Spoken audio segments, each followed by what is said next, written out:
Salut. Alors, Bérangère, c'est bien ça? Oui. Dis-moi tout. Tu as un métier un peu particulier et on voit bien que ça intrigue un peu, ça fait peur, vous êtes beaucoup.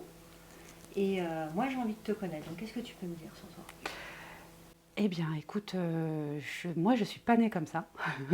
D'accord. Voilà, parce Déjà, que c'est important. dans le métier, il y en a plein qui disent que voilà, ils ont toujours eu des ouvertures ou en tout cas navigué dans une famille qui était ouverte. Moi, je suis pas du tout dans ce mouvement-là.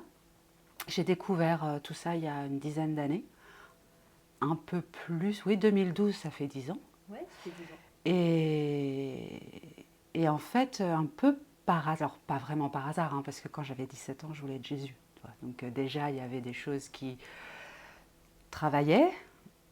Oui, faut pas que ça travaille trop, hein, parce que Jésus, bon, le parcours à la Oui, fin, il est compliqué, hein, quand même, hein.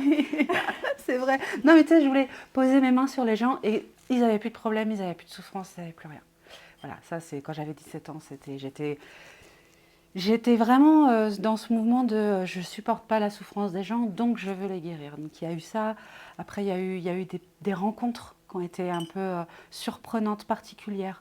Quand j'ai repris des études, j'avais 29 ans, j'ai repris des études. Et quand j'ai repris ce cursus, j'ai rencontré un sourcier. Ça, c'est une profession, une vieille profession, et c'est vrai que ça intrigue, hein, les Mm. sourciers. Et je l'ai rencontré parce que je travaillais sur les mares du sud de la Dordogne. Et donc, celui qui avait creusé les mares pour trouver l'eau, c'était un sourcier. Et j'y allais pour lui poser, j'avais mon questionnaire qui était prêt, j'avais mes questions à lui poser, et puis j'y allais pour qu'il réponde à mes questions. Et en fait, un vieux papy qui est arrivé en C15, tu vois, et en fait, on s'est croisés, et quand j'ai vu la voiture, parce que c'était pas très clair où est-ce qu'on se donnait rendez-vous, j'étais allée chez lui, sa femme m'a dit « Ah non, non, il est parti, tu prends la route là-bas ». J'ai pris la route là-bas et là, j'ai croisé une voiture et tout de suite, j'ai su que c'était lui. Et il a fait demi-tour, j'ai fait demi-tour et on s'est retrouvés sur un terre-plein de route et où il est resté comme ça. Donc là, effectivement, c'est le premier déclic. Ça, ouais, vraiment, ça m'a vraiment perturbée. Et donc, je lui réexplique qui je suis, que je fais des études, que je fais une étude sur les mares de Dordogne, etc.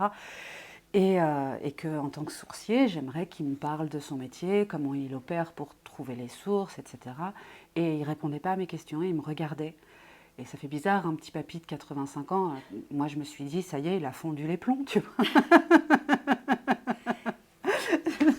C'est clair. J'étais pas du tout au fait de tout ça. Et au bout d'un moment, il a mis la main dans sa poche, il a sorti un pendule de sa poche, et il m'a donné son pendule, il me l'a mis dans la main, et il m'a dit, vous avez quelque chose de très très fort, il faut faire quelque chose là. Là, il faut faire quelque chose, il faut apprendre, il faut le faire maintenant. Et je ne comprenais pas de quoi il me parlait, ni de quoi il s'agissait. Je trouvais cette rencontre surréaliste en fait. Et en plus, son pendule, attends, le pire c'est que son pendule était un bout de ficelle avec des nœuds et un morceau de métal qu'il avait fondu lui-même pour en faire un... Ouais, je l'ai toujours, je l'ai gardé, hein, c'est mon petit souvenir voilà, oui, voilà. Et puis après, il s'est débloqué, il a répondu à mon questionnaire et à la fin, il a réinsisté en me disant, bon, alors je vais t'apprendre maintenant, hein. Alors tu lances le pendule comme ça. Et il m'a donné en 5 minutes tous les trucs qu'il fallait faire. Et moi, je n'ai pas pu finir ma journée.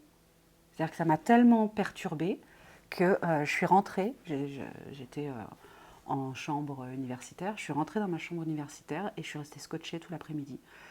Mais après ça, j'ai continué encore facile 4-5 ans sans toucher à rien, tu vois.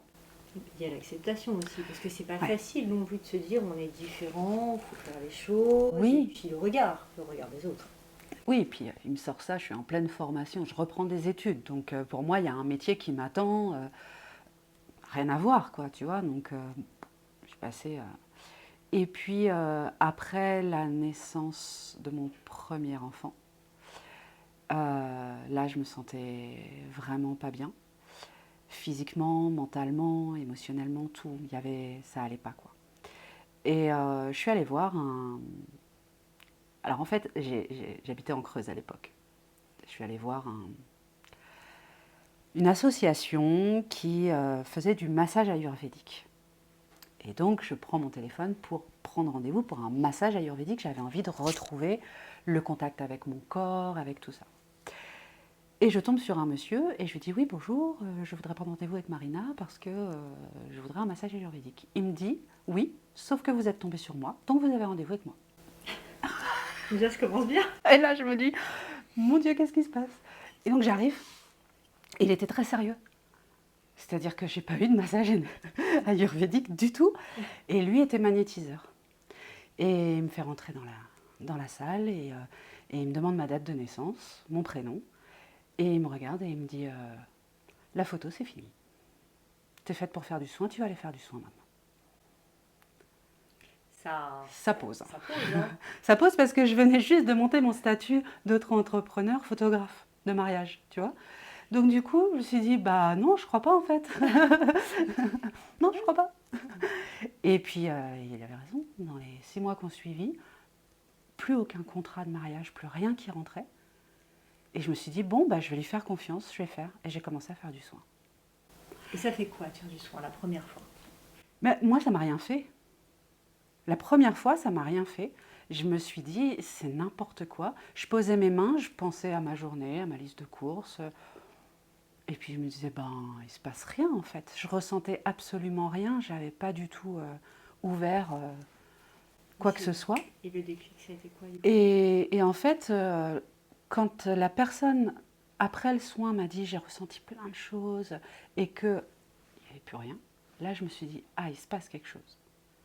Donc je vais m'intéresser à ce qui se passe. Et j'ai commencé à me mettre à l'écoute de mon corps, de ce que je ressentais, de ce que je voyais, de ce que j'entendais. Et en fait, j'ai passé... Alors, je me suis formée aussi après, mais dans un premier temps, j'ai vraiment passé mon temps à m'observer, à m'écouter de l'intérieur et à essayer de faire la différence entre mon ressenti habituel et mon ressenti en soins. Ce que le charabia que je me disais dans la tête en me disant, il faudrait que je fasse ma vaisselle, blablabla, c'est le truc.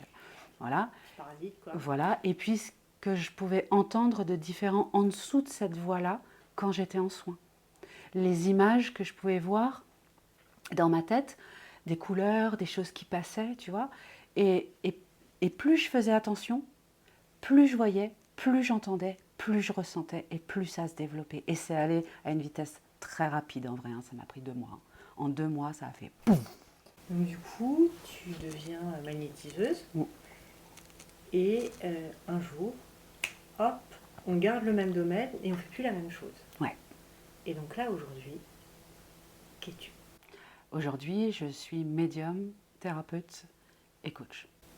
Et donc, si je viens te voir, qu'est-ce que tu m'apportes? Je vais travailler avec toi sur des choses plus spécifiques. C'est-à-dire que pour moi, médium, thérapeute, coach, en fait, c'est la même chose. J'ai besoin, peut-être que j'ai besoin, ou peut-être que le monde a besoin, je ne sais pas encore, mais d'avoir des termes pour définir les choses. Mais la plupart du temps, je travaille principalement à débloquer les gens. Donc c'est très spécifique.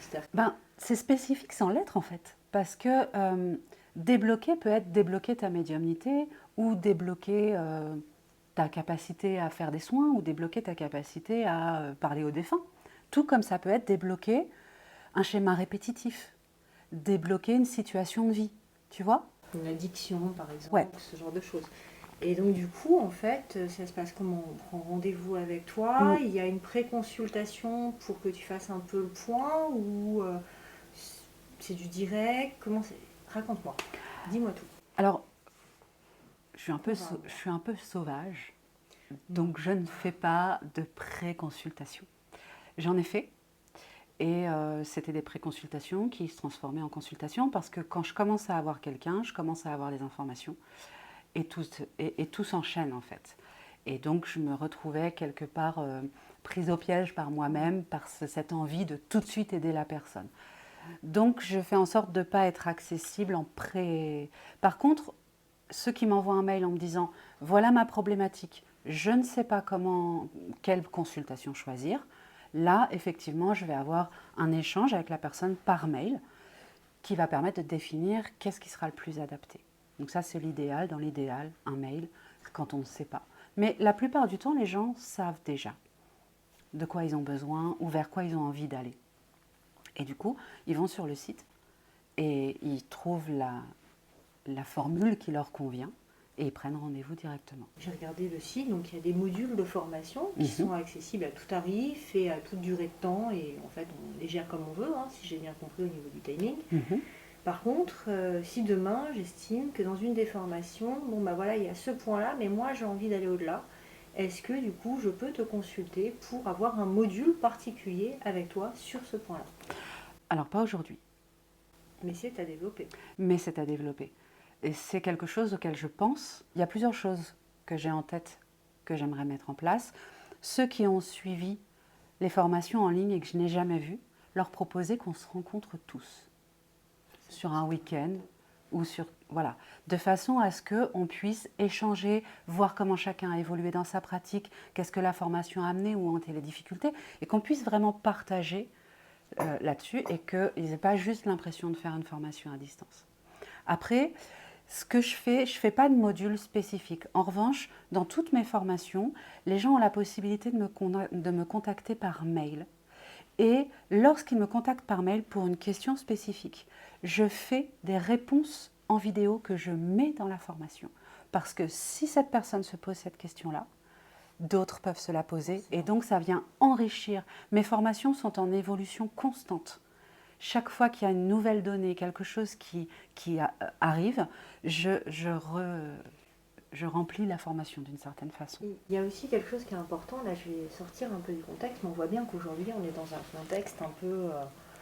c'est compliqué, enfin, il y a la guerre en Ukraine, l'économie va mal, les gens vont mal, et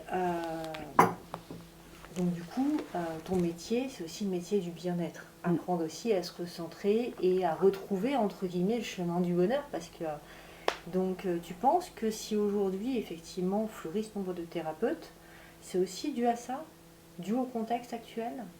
Je pense qu'il y a deux choses. Je pense qu'il y a le contexte actuel parce qu'on voit beaucoup de thérapeutes fleurir parce qu'eux-mêmes ont besoin de se sentir mieux. Et en essayant une pratique, en se formant pour changer des choses pour eux, sentent ce besoin d'amener, ça leur a fait tellement de bien qu'ils sentent ce besoin d'amener ce bonheur-là d'une certaine façon aux autres. Je pense qu'il y a ça qui joue énormément. Le contexte, les gens vont pas bien, les gens ont peur et tout nous amène à nous recentrer et à nous découvrir. Moi, je trouve ce contexte extraordinaire, vraiment, parce qu'il nous oblige à regarder, à mettre les yeux à l'intérieur, à regarder dedans et à se dire, ben, si j'ai peur, ça vient toucher quoi? Si je suis pas bien, qu'est-ce qu'il faut que j'aille travailler? Comment je peux avancer pour moi? Et plus j'avance pour moi, et plus je suis un exemple pour les autres. Alors moi, je vais te dire, je trouve ça génial, parce que généralement, quand on contacte les gens, et j'ai fait l'expérience de contacter quelques-uns, on entend, oui, alors moi, j'ai fait ceci, mais jamais ils te disent, moi aussi, j'évolue en t'aidant. Et ça, je trouve ça vraiment bien. Et du coup, on voit vraiment que tu as une pratique très humanisée, en fait, de cet art, parce que ça reste un art, hein, faut quand même le dire, c'est une sensibilité particulière. Donc là, pour un petit mot de la fin, si tu as une phrase à nous donner, ce serait laquelle? Oh mon Dieu, tu me poses une question terrible là. On a parlé de tellement de choses.